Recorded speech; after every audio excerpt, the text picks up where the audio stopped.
রাজস্ব ব্যবস্থাপনায় প্রণোদনা বন্ধের দাবি সিপিডির। আগামী বাজেটে ন্যূনতম কর্পোরেট কর হার 15% করার পরামর্শ। কাতার পথে ঢাকা ছাড়লেন প্রধান উপদেষ্টা। আর্থনা সম্মেলনে সাইডলাইন বৈঠকে গুরুত্ব পাবে বিনিয়োগ, জ্বালানি ও জনশক্তি রপ্তানি। ওয়াশিংটনে বিশ্বব্যাংক আইএমএফ বসন্তকালীন বৈঠক শুরু আজ। যোগ দিচ্ছেন অর্থ উপদেষ্টা। জুনের মধ্যে $200 কোটি ঋণ চাইবে বাংলাদেশ। আমন্ত্রণ ব্যবসা বাণিজ্য আর অর্থনীতির সর্বশেষ খবর নিয়ে নিউজ 24 এর নিয়মিত আয়োজন পূবালী ব্যাংক পিএলসি বিজনেস টাইমের সাথে আছে আমি পিঙ্কি সানোয়ার। এতক্ষণ দেখছিলেন সংবাদ শিরোনাম, এবার বিস্তারিত। দেশের ব্যবসায়িক খাতে প্রণোদনা কাঠামো পুরোপুরি রাজনৈতিক উদ্দেশ্য প্রণোদিত, তাই ন্যায্যতা প্রতিষ্ঠায় এমন ব্যবস্থা থেকে বেরিয়ে আসার আহ্বান জানিয়েছে বেসরকারি উন্নয়ন সংস্থা centre for policy dialogue CPD. সোমবার কর্পোরেট কর ব্যবস্থা সংস্থার বিষয়ে সংবাদ সম্মেলনে আহ্বান জানানো হয়। আগামী বাজেটে ন্যূনতম কর্পোরেট কর হার 15% করা এবং কর্মদক্ষতা বিবেচনায় পুঁজিবাজারে তালিকাভুক্ত প্রতিষ্ঠানকে প্রণোদনা দেয়া সহ বেশ কিছু পরামর্শ দিয়েছে সিপিডি। নিম্ন থেকে মধ্যম আয়ের দেশে উত্তরণে প্রধান অনুষঙ্গ রাজস্ব আদায়ের লক্ষ্যমাত্রা পূরণ, আর উদীয়মান অর্থনীতিতে উত্তরণে সবচেয়ে বড় ভূমিকা রাখে কর্পোরেট কর। যদিও সেন্টার ফর পলিসি ডায়ালগ সিপিডির গবেষণা বলছে 2023 সালে মোট কর ফাঁকির পরিমাণ 2,26,000 কোটি টাকার বেশি, যার অর্ধেকই কর্পোরেট কর। 120টি কর্পোরেট এবং 102টি পুঁজিবাজারে তালিকাভুক্ত প্রতিষ্ঠানের উপর জরিপ চালিয়েছে সিপিডি। জরিপের ফলাফলে দেখা যায় 2023 সালে কর প্রদানে ঘুষ বাণিজ্যের শিকার হয়েছে প্রায় 45% প্রতিষ্ঠান। এদিকে 2023-24 অর্থ বছরে রাজস্ব আয়ের পরিমাণ ছিল $3,500 কোটি। এর মধ্যে কর্পোরেট করের অবদান প্রায় $700 কোটি। এমন অবস্থায় রপ্তানিমুখী খাতের কর্পোরেট কর হার 15% নির্ধারণ, কর্মদক্ষতার বিবেচনায় প্রণোদনা দেয়া সহ বেশ কিছু সুপারিশ করেছে সিপিডি। মিনিমাম ট্যাক্স 15%-এর উপরে নিচে হওয়া উচিত না। এটা আসলে সবার জন্য হওয়া উচিত, যাতে আমরা তিনটা জায়গাতেই রেভিনিউর পয়েন্ট থেকে বলি, জাস্টিসের পয়েন্ট থেকে বলি। 15% একটা খুব খুব বড় rate compare to other country, তা কিন্তু না। কিন্তু 2.5%-এর যে ক্যাপিটাল মার্কেটে যে একদম ফ্ল্যাট একটা ইনসেন্টিভ আছে, সেটাকে আমরা বলছি যে এটাকে যদি রেখে দিতে হয়, এটাকে রিফর্ম করে অন্তত কন্ডিশনাল বেসিসে দেওয়া। আর প্রতিষ্ঠানটির গবেষণা পরিচালক বলেন, রাজনৈতিক বিবেচনায় প্রণোদনা ব্যবস্থা থেকে বেরিয়ে এসে কর ন্যায্যতা প্রতিষ্ঠা করতে হবে। কর হার কমিয়ে দিয়েও কর ন্যায্যতা বাস্তবায়ন করা সম্ভব, যদি কিনা কর ফাঁকি রোধ করা যায়, যদি কিনা কর প্রশাসন ইমপ্রুভ করে। যে সমস্ত কোম্পানিগুলো অনেক প্রফিট করছে, যে সমস্ত কোম্পানিগুলো আমাদের এখানে কার্বন এমিশনের জন্য বড়ভাবে জড়িত, যাদেরকে বিপুল পরিমাণ রাজনৈতিক বিবেচনায় একসময় ইনসেন্টিভ দেওয়া হয়েছে, এই ইনসেন্টিভ স্ট্রাকচার থেকে বেরিয়ে আসতে হবে। বাংলাদেশের ইনসেন্টিভ স্ট্রাকচার পুরোপুরি রাজনৈতিক উদ্দেশ্য প্রণোদিত। কর ব্যবস্থাপনা বিষয়টিকে দেশের শিক্ষা প্রতিষ্ঠানগুলোতে পাঠদান প্রক্রিয়ায় যুক্ত করারও পরামর্শ দিয়েছে সিপিডি। এটা কর এক্সপেন্ডিচার কোন জায়গায় জাস্টিফাইড বা জাস্টিফাইড না, সেটাকে নিশ্চিত করতে পারে। মুরসালিন হক জুনায়েদ, নিউজ 24, ঢাকা। আর্থনার শীর্ষ সম্মেলনে যোগ দিতে 4 দিনের সফরে কাতারের উদ্দেশ্যে ঢাকা ত্যাগ করেছেন প্রধান উপদেষ্টা অধ্যাপক ডক্টর মোহাম্মদ ইউনূস। সোমবার সন্ধ্যা 7টার দিকে বিমান বাংলাদেশ এয়ারলাইন্সের একটি ফ্লাইটে হযরত শাহজালাল আন্তর্জাতিক বিমানবন্দরে ত্যাগ করেন তিনি। কাতারের আমির Sheikh Tamim bin Hamad Al থানির আমন্ত্রণে দেশটিতে অনুষ্ঠেয় আর্থনা সামিট 2025-এ অংশগ্রহণের জন্য এই সফরে যাচ্ছেন প্রধান উপদেষ্টা। এছাড়াও কাতারের সফরে রোহিঙ্গা বিষয়ক 2.5 ঘন্টার একটি সেমিনারে নেতৃত্ব দেবেন প্রধান উপদেষ্টা ডক্টর মোহাম্মদ ইউনূস। হত্যা ও দুর্নীতি করে যারা বিদেশে পলাতক অবস্থায় আছে, তাদের সবাইকে ফেরত চাইবে সরকার বলেও জানান প্রেস সচিব।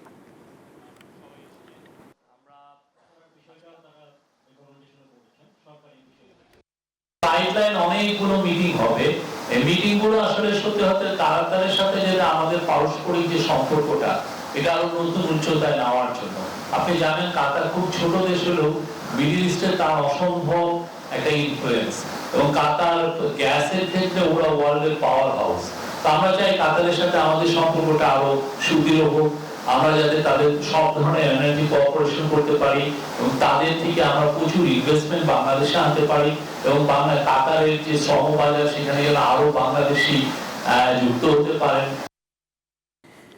প্রধান উপদেষ্টা ডক্টর মোহাম্মদ ইউনূসের কাতারের সফরে শ্রমবাজার ও ভিসা ইস্যুতে আলোচনা হবে বলে জানিয়েছেন পররাষ্ট্র উপদেষ্টা এম তৌহিদ হোসেন। সোমবার পররাষ্ট্র মন্ত্রণালয়ে সাংবাদিকদের মুখোমুখি হয়ে তিনি কথা বলেন। পররাষ্ট্র উপদেষ্টা আরও জানান, কাতারে বাংলাদেশের শ্রমবাজার এবং ভিসা ইস্যু নিয়ে যে সমস্যা রয়েছে সেগুলো নিয়ে আলোচনা করা হবে। কাতারে আর্থনা শীর্ষ সম্মেলনের প্রধান উপদেষ্টা ডক্টর মোহাম্মদ ইউনুসের সফর সঙ্গী হচ্ছেন পররাষ্ট্র উপদেষ্টা মোহাম্মদ তৌহিদ হোসেন ও জ্বালানি উপদেষ্টা মোহাম্মদ ফজল কবির খান। সফর শেষে বৃহস্পতিবার দেশে ফেরার কথা রয়েছে তাদের। আমাদের প্রায়োরিটি হচ্ছে যে তাদের সর্বোচ্চ পর্যায়ে আমাদের তো একটা দেখা সাক্ষাৎ, প্লাস ওখানে আমাদের যেই সমস্যা যেগুলি আছে ওই ভিসা ইত্যাদি নিয়ে আমরা চেষ্টা করবো সেগুলি সমাধান করতে। আমরা কি আরো এলএনজি কিনতে চাই? এটা আপনি যিনি কিনবেন তাকে জিজ্ঞেস করুন, আমি কি করে বলবো আর এলএনজি আমরা কিনবো কিনা এটা তো বলতে পারবেন না। শ্রমবাজার তো বললাম যে ভিসা টিসা নিয়ে যে সমস্যাগুলি আছে এগুলি আমরা দূর করার চেষ্টা করবো। ওয়াশিংটন ডিসিতে আজ শুরু হচ্ছে দাতা সংস্থা বিশ্ব ব্যাংক আইএমএফ এর বসন্তকালীন বৈঠকে যোগ দিতে ওয়াশিংটনে গেছেন অর্থ উপদেষ্টা সহ সরকারের প্রতিনিধি দল। বৈঠকে আগামী জুন মাসের মধ্যে বিশ্ব ব্যাংক আইএমএফ এর কাছে প্রায় $200 কোটি ঋণ সহায়তা চাওয়া হবে বলে জানান তারা। এর মধ্যে আইএমএফ এর ঋণের 2 কিস্তি $140 কোটি এবং বিশ্ব ব্যাংকের কাছে প্রতিশ্রুত বাজেট সহায়তায় $50 কোটি রয়েছে। এছাড়া চলমান অন্যান্য প্রকল্পে বিশ্বব্যাংক যাতে ঋণ সহায়তা বাড়ায় সে বিষয়টিও উপর জোর দিচ্ছে সরকার।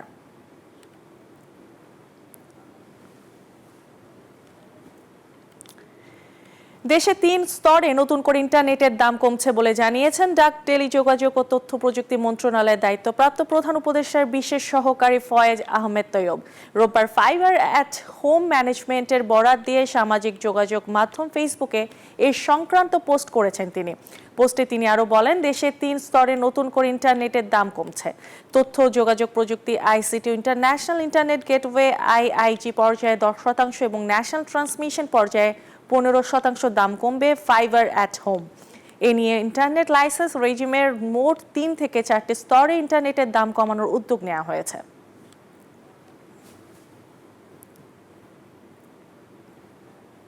পহেলা মে থেকে দেশে ডিম ও মুরগির খামারগুলো বন্ধ হচ্ছে না। সরকারের আশ্বাসে পূর্ব ঘোষিত কর্মসূচি প্রত্যাহার করেছে বাংলাদেশ পোল্ট্রি অ্যাসোসিয়েশন বিপিএ। সোমবার বাংলাদেশ পোল্ট্রি অ্যাসোসিয়েশনের সভাপতি, সাধারণ সম্পাদক ও বিভিন্ন জেলার 10 থেকে 12 জন প্রান্তিক খামারির সঙ্গে প্রাণী সম্পদ অধিদপ্তরের মহাপরিচালকদের নেতৃত্বে এক বৈঠক অনুষ্ঠিত হয়। বৈঠকে দেশের সকল জেলা উপজেলা পর্যায়ের খামারিদের সঙ্গে আলোচনা করে সিদ্ধান্ত নেওয়া হয় পোল্ট্রি খাতকে বাঁচাতে এবং সরকারের আন্তরিক সদিচ্ছাকে সম্মান জানিয়ে পহেলা মে থেকে ডিম মুরগির খামার বন্ধের পূর্ব ঘোষিত কর্মসূচি প্রত্যাহার করা হয়েছে।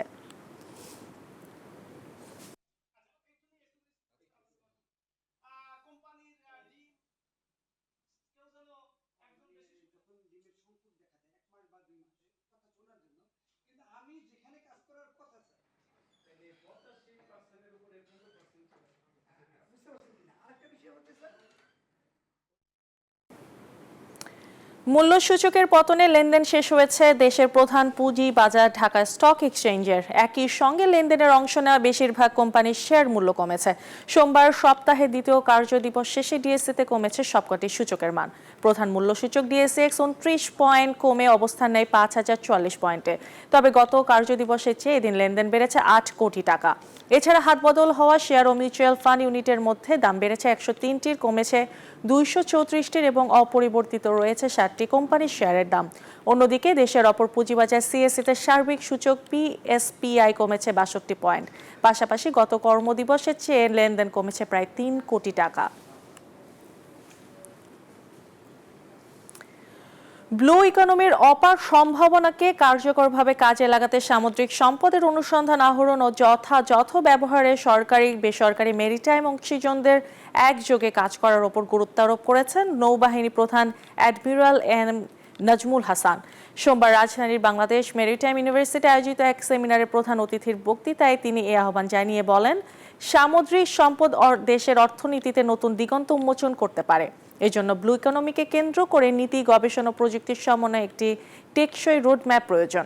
নৌবাহিনীর প্রধান আরও বলেন, সরকারের পাশাপাশি বেসরকারি খাত, গবেষণা প্রতিষ্ঠান ও শিক্ষাবিদের সমন্বিত উদ্যোগ ছাড়া ব্লু ইকোনমির প্রকৃত সম্ভাবনা বাস্তবায়ন সম্ভব নয়। এজন্য সব পক্ষের মধ্যে কার্যকর যোগাযোগ এবং সহযোগিতামূলক সম্পর্ক গড়ে তুলতে হবে। সেমিনারে মেরিটাইম খাতের বিশেষজ্ঞরা, সরকারি ও বেসরকারি সংস্থার প্রতিনিধিরা এবং শিক্ষার্থীরা অংশগ্রহণ করেন। বক্তারা ব্লু ইকোনমি নিয়ে তাদের অভিমত ও গবেষণা ফলাফল উপস্থাপন করেন। ফরিদপুরে উৎপাদিত পেঁয়াজ বীজ ও সংরক্ষণ ও প্রক্রিয়াজাতকরণ পদ্ধতি পর্যবেক্ষণ করেছেন ঢাকার খামার বাড়ির এক প্রতিনিধি দল। সকালে শহরের আম্বিকাপুর ইউনিয়নে দেশ সেরা পেঁয়াজ বীজ উৎপাদনকারী নারী কৃষানী শাহেদা বেগমের পেঁয়াজ বীজ পর্যবেক্ষণ করেন তারা। বাকি কৃষকদের উৎপাদিত পেঁয়াজ বীজ সংরক্ষণের বিষয়ে নানা পরামর্শ দেন তারা। 3 দিনের সফরে ভারতে এসে পৌঁছেছেন মার্কিন ভাইস প্রেসিডেন্ট জেডি ভ্যান্স। বৈঠক করবেন নরেন্দ্র মোদীর সাথে। বিশ্লেষকরা বলছেন, শুল্ক অভিবাসী নিয়ে যখন উভয় দেশের বিবাদ বাড়ছে, ঠিক এমন সময় মার্কিন ভাইস প্রেসিডেন্টের এই সফর হয়ে উঠেছে দিল্লির আশীর্বাদ। প্রথম বিদেশ সফরে মার্কিন ভাইস প্রেসিডেন্ট পা রাখলেন ভারতের মাটিতে। সোমবার দিল্লির পালাম বিমান ঘাঁটিতে পরিবার নিয়ে অবতরণ করে তার বিমান। দেওয়া হয় গার্ড অফ অনার। কয়দিন আগে ভারতের উপর শুল্ক আরোপ করেছে যুক্তরাষ্ট্র। এদিকে অভিবাসী আর শিক্ষার্থীদের ভিসা বাতিলের ইস্যু নিয়ে চাপে ভারত সরকার। এমন অবস্থায় ভাইস প্রেসিডেন্টকে কাছে টানছেন নরেন্দ্র মোদী, যেটিকে ইতিবাচক মনে করছে দিল্লি। ভ্যান্সের সম্মানে নৈশভোজের আয়োজনের কথা ছিল উপরাষ্ট্রপতির, কিন্তু সেক্ষেত্রে ভ্যান্সকে নৈশভোজের আমন্ত্রণ জানিয়েছেন স্বয়ং মোদী। সূত্র বলছে, দ্বিপক্ষীয় বাণিজ্য চুক্তি চূড়ান্ত করতে গেল কয়েক দিনের মধ্যে দুই দেশের প্রশাসনের মধ্যে একাধিকবার আলোচনা হয়েছে। দুই দেশের প্রশাসনিক চুক্তি নিয়ে আশাবাদী। মোদি ভ্যান্সের বৈঠক উঠবে বাণিজ্য চুক্তি প্রসঙ্গ। চুক্তি দ্রুত চূড়ান্ত করার পথ আরও প্রশস্ত হতে পারে বলে মনে করা হচ্ছে। সেই সাথে শুল্ক নীতি নিয়ে আলোচনার সম্ভাবনা রয়েছে। মাসুদ রানা, নিউজ 24। মার্কিন প্রেসিডেন্ট ডোনাল্ড ট্রাম্পের নতুন শুল্ক নীতি চালুর পর যুক্তরাষ্ট্রের শুল্ক বিভাগে কড়াকড়ি বৃদ্ধি পাওয়ায় দেশটিতে $800 বেশি দামি পণ্য পাঠানো সাময়িকভাবে বন্ধ করেছে বহুজাতিক পণ্য ডেলিভারি প্রতিষ্ঠান DHL এক্সপ্রেস। আজ সোমবার থেকে পরবর্তী নির্দেশনা না দেওয়া পর্যন্ত এই সিদ্ধান্ত কার্যকর থাকবে বলে জানিয়েছে পণ্য দোরগোড়ায় পৌঁছে দেওয়ার অন্যতম প্রতিষ্ঠানটি। তবে ব্যবসা প্রতিষ্ঠানগুলোর ভেতর বা বিজনেস টু বিজনেসের আওতায় থাকা চালানগুলো এখনো চালু রাখবে বলে জানিয়েছে তারা। সেগুলোর ক্ষেত্রেও পণ্য পৌঁছাতে দেরি হতে পারে।